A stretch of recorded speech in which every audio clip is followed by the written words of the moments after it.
कर दिया, क्या दुष्परिणाम हो गया?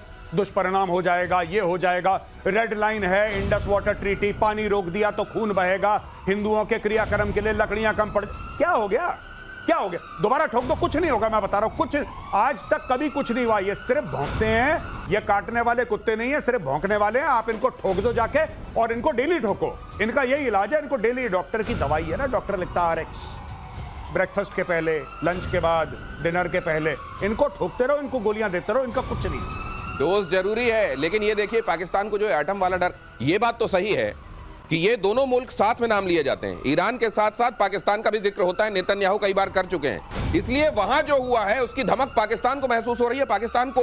और किराना वाला एक ट्रेलर भी दिख गया है, तो क्या ये वाकई एक डर है जो वहां सतत होगा कि यार एक तो वैसे हमारे पास है नहीं, हमने जो एक झूठ फैला रखा है कि हमारे पास है, उसमें हमको और न मार पड़े। इसमें ट्रम्प ने एक हम लोगों पर एहसान किया है, एक ट्रम्प डॉक्ट्रिन बना दिया कि जहां जहां परमाणु बम है आप वहां मार सकते हैं। हाँ, जो आपके पास है, उनके बहुत गहरे में थे, उसने GBU-57 का इस्तेमाल किया, इनके उतने गहरे में नहीं है, इनका हम निपटारा कर चुके हैं। जो बचे खुचे हैं, अगर इन्होंने तैयारी की तो हमें वो दो जगह पता हैं, दोनों जगह पता हैं, वही मारेंगे। जी बिल्कुल सर, विथ योर परमिशन, अभी खबर आई है मीडिया में, कल ही की खबर है कि अग्नि 5 को रिपर्पस कर रहे हैं ये लोग ऑन द सेम फॉर्मेट। अब अग्नि 5 इसका मतलब क्या हुआ? अग्नि 5 को रिपर्पस मतलब यानी कि वो है इंटरकॉन्टिनेंटल बैलिस्टिक मिसाइल, यानी कि 5 से लेकर 8,000 10,000 ऊपर मारती है वो, राइट?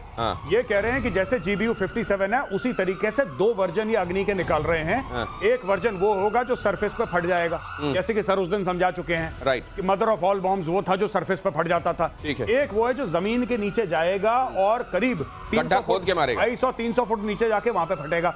एक ये भी सिस्टम भारत बना रहा है। तो भारत ऐसा क्यों बना रहा है? भारत ऐसा क्यों बना रहा है?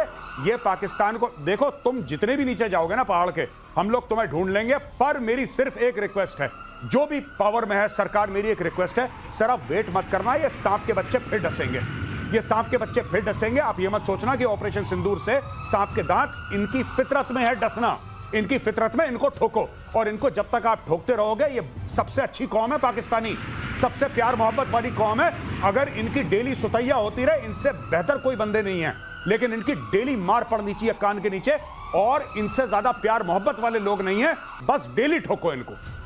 रोज की डोज अगर इनको मिलती रहे तो इनसे बढ़िया लोग नहीं है, ये कह रहे हैं गौरव आर्य। और यूक्रेन पर रूस का अब तक का सबसे बड़ा हवाई हमला, अगली खबर देखिए, 477 ड्रोन, 60 मिसाइलों से यूक्रेन पर अटैक। ये तो पूरी तरह से जो चटनी बना देने वाला, हलवा बना देने वाला जो बात की जाती है ना मेजर गौरव आर्य की तरफ से, वो हो रहा है। रूस ने बैलिस्टिक क्रूज मिसाइलों से हमला किया। अटैक में यूक्रेन का F-16 फाइटर जेट तबाह, हमले में F-16 के यूक्रेनी पायलट की मौत। इसकी तस्वीर भी बहुत ज्यादा सर्कुलेट हो रही है इन दिनों, और ये कहा जा रहा है कि इसने तो अगला टारगेट भी लॉक कर लिया था, लेकिन उसी समय इसके प्लेन में खराबी आ गई। मामला F-16 का है, मामला अमेरिका से कनेक्टेड है। क्या सोच रहा होगा अमेरिका? जी बिल्कुल, और यूक्रेन ने 2-3 बातें बोली हैं अभी हाल फिलहाल में जी। यूक्रेन ने यह बोला है कि हम लेटेस्ट अमेरिकन वेपन्स खरीदेंगे जी। डोनाल्ड ट्रंप से ये बोला है कि साहब आप हमें लेटेस्ट वेपन्स दीजिए, हम खरीदना चाहते हैं। F-16 पुराना प्लेटफॉर्म है, ये वही प्लेटफॉर्म है जो पाकिस्तान के पास है। अब यूक्रेन, क्योंकि देखिए अब ना पुतिन ट्रंप की नहीं सुन रहा, पुतिन किसी की नहीं सुन रहा, वो ये इलाका ले लो, ये इलाका ले लो, पूरा यूक्रेन मेरा है, वो सब बोल चुका है पिछले 72 घंटे में कि पूरा यूक्रेन मेरा है, कह रहा मैं पूरा यूक्रेन ले लूंगा। अब ये बोलेंगे उनसे कि सर क्या हमें और कोई इससे ऊपर वाला जहाज मिल सकता है? क्या हमें F-35 मिल सकता है? क्या हमें F-15 ईगल मिल सकता है? क्या हमें और कोई प्लेटफॉर्म मिल सकता है जिससे हम ज्यादा विनाश कर सकें रूस का? ये सारी बातें होंगी। अब देखते हैं ट्रंप बेचता है कि नहीं बेचता। नहीं, ये कर रहे हैं, वो एयर डिफेंस सिस्टम भी मांग रहे हैं, और ये कह रहे हैं कि हमको और फाइटर्स चाहिए। ये बात तो कह रहे हैं ज़ेलेंस्की लगातार। ये कह रहे हैं F-16 के नुकसान से बहुत बड़ा नुकसान उनको होगा, क्योंकि इसकी पूरी F-16 की एक अपनी इज्जत थी पूरे इंटरनेशनल प्लेटफॉर्म पे। ये माना जाता था कि इसको इतनी आसानी से आप गिरा नहीं सकते हैं, लेकिन जैसे इन्होंने मारा है, इसने अभी तो जो खबरें आ रही हैं कि उसने 6-7 मिसाइल मार दी और 8वीं में मरा है, खुद मर गया है।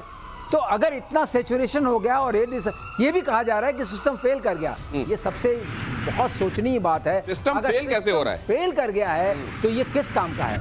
अगर F-16 में ये बात इनको पता नहीं कैसे इन्होंने मीडिया में आ रही है, अगर ये बात है तो F-16 भी एक शक के दायरे में आ चुका है कि इसको लेकर के हम लड़ाई लड़ सकते हैं कि नहीं। लेकिन F-16 के 4 वर्जन्स हैं, A, B, C, D।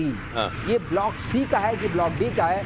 मेरे समझ से इनके पास अल्फा एंड ब्रावो है। सर उससे क्या फर्क पड़ता है? अलग अलग ये फर्क पड़ता है कि उसमें जो है हर में एवियोनिक्स इंप्रूव करती आती है। अच्छा, और हर की तो मतलब डी का ज्यादा इंप्रूव्ड होगा। डी का ज्यादा इंप्रूव अच्छा। है, डी की कैरिंग कैपेसिटी ज्यादा होगी। अच्छा। और डी की जो एयर सिचुएशन है वो ज्यादा अच्छे से पायलट को पता चलती है। ऑटोमेशन ज्यादा है, एवियोनिक्स ज्यादा है। मतलब मॉडल वही है, जैसे गाड़ी एक आ गई, मॉडल वही है, लेकिन उसको जैसे आप इंप्रूव एक करते गाड़ी में जाते कई मॉडल देखते हैं ना, फेसलिफ्ट करते जाते हैं। नहीं नहीं, बेस मॉडल होता है, उसके बाद एक टॉप मॉडल होता है। टॉप मॉडल होता है, दोनों में बहुत फर्क होता होता है। है। तो उस तरीके यहाँ फर्क ये होता है, कॉकपिट में एयर सिचुएशन जो आपके बनती है और सालों का अंतर है। ओके। एक 10 साल के बाद बनी, 20 साल के बाद, 30 साल के बाद।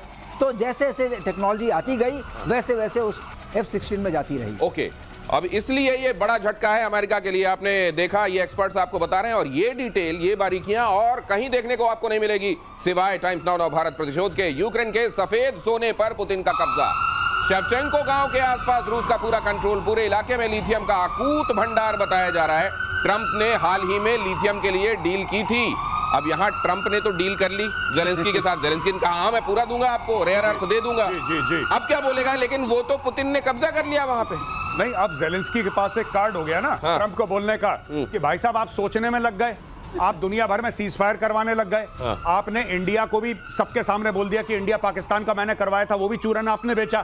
फिर आपने जो करा ईरान इजराइल के साथ, वो भी दुनिया के सामने जग जाहिर है। और भाई साहब द मेन वॉर, ये जेलेंस्की का कहना है कि the main war is being fought between Russia and Ukraine, क्योंकि यूक्रेन वो जगह है, यूक्रेन वो देश है जो पूरे रशियन फोर्सेस को रोक रखा है, क्योंकि यूक्रेन के पीछे पूरा यूरोप पड़ा हुआ है। भाई अगर यूक्रेन फॉल करता है तो बाकी यूरोप को लेने में कितना समय लगेगा पुतिन को। तो अब ये जाके ट्रंप को बोलेगा कि देखो तुम और चक्करों में लगते हो, तुम्हारा यहाँ पे नोबेल लेने में लग गए, तुम नोबेल लेने में लग गए, वहां पे उसने गोल कर दिया।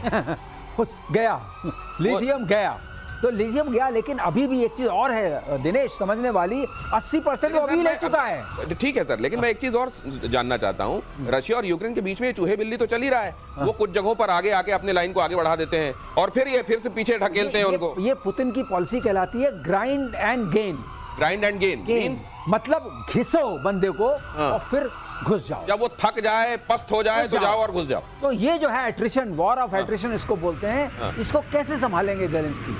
इसको संभालने के लिए बहुत साजो सामान चाहिए, बहुत लोग चाहिए। और जो इनकी अभी जो बच्चे भेज रहे हैं, एक तरीके से बच्चे भेज रहे हैं फ्रंट पे, क्योंकि बहुत हताहत लोग हुए हैं, उनके पास उतनी बड़ी फौज है नहीं। तो ये सब मिला करके अब पूरा का पूरा इनिशिएटिव पुतिन के हाथ में है और पुतिन स्लोली आगे बढ़ता जा रहा है। तो उसने अपने ये डॉक्ट्रिन फैला दिया है, grind and gain, grind and gain, और घिसो और ले लो, घुसो गाचा, घिसो और घुसो। और यूनाइटेड नेशंस की इंटरनेशनल एटॉमिक एनर्जी एजेंसी का बड़ा दावा, ईरान कुछ महीनों में अपना न्यूक्लियर प्रोग्राम फिर से शुरू कर सकता है। IAEA ईरान की के संदर्भ में यह खबर कह रहा है ईरान की कुछ न्यूक्लियर फैसिलिटी अब भी बची हुई है। वो कह रहे हैं, राफेल ग्रॉसी ईरान के पास 60% प्योर यूरेनियम का दावा कर रहे हैं। यूरेनियम का स्टॉक एटम बनाने के लिए काफी। IAEA के चीफ राफेल ग्रॉसी ने यह भी कहा है कि यूरेनियम के स्टॉक को अमेरिकी हमले से पहले हटा दिया गया था, या फिर ये तबाह हो गया, या तक ये कौन सी डिस्कवरी करके आए। ये कह रहे हैं या तो वो वहां पे है, या तो वहां पे नहीं है, या तो वो तबाह हो गया। अगर ये बात तो हम कह सकते हैं, राफेल ग्रॉसी की इसके लिए क्या जरूरत है सर? ये मेरे को लगता है कि ये कहा गया होगा ट्रंप की तरफ से कि वहां इतनी सारी पॉसिबिलिटीज बना दो कि हमारे मारने की भी गुंजाइश रहे, हमारे सीज फायर की भी गुंजाइश रहे, नोबेल की भी रहे, ना मिले तो हम दोबारा उसको। बिल्कुल, जैसे ट्रंप कहता है कि मैं अटैक करूंगा ईरान के ऊपर, ये किसी को नहीं पता, ये मुझे भी नहीं पता, ये किसी को भी नहीं पता। इसने ग्रासी ने वही बात कर दी कि कुछ वैसे ऑन अ सीरियस नोट ये जो बात कह रहा है बिल्कुल ठीक कह रहा है। और यही अमेरिकन इंटेलिजेंस ने पहले बोला था कि देखिए 450 के, ये जेडी वांस का भी स्टेटमेंट है बाय द वे, आप जाके इंटरनेट पे चेक करिए। अमेरिका के वाइस प्रेसिडेंट जेडी वांस ने बोला था कि 450 किलो एनरिच्ड यूरेनियम गायब है, उसका कुछ पता नहीं है। दूसरी चीज, जितना अमेरिका कह रहा है, जितना अमेरिका ने कहा है कि साहब इतना हमने वहां पे विनाश करा है, शायद उतना ना करा हो।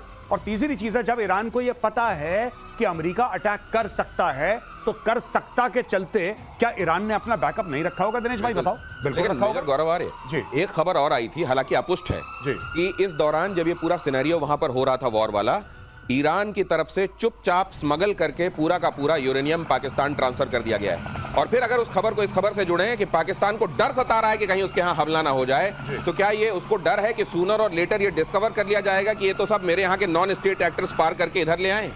मुझे नहीं लगता कि ईरान, अगर ऐसा हुआ है, मुझे नहीं पता, इसकी पुष्टि जैसे आप बता रहे नहीं हुई है, ये सिर्फ एक बात चली है सोशल मीडिया पे।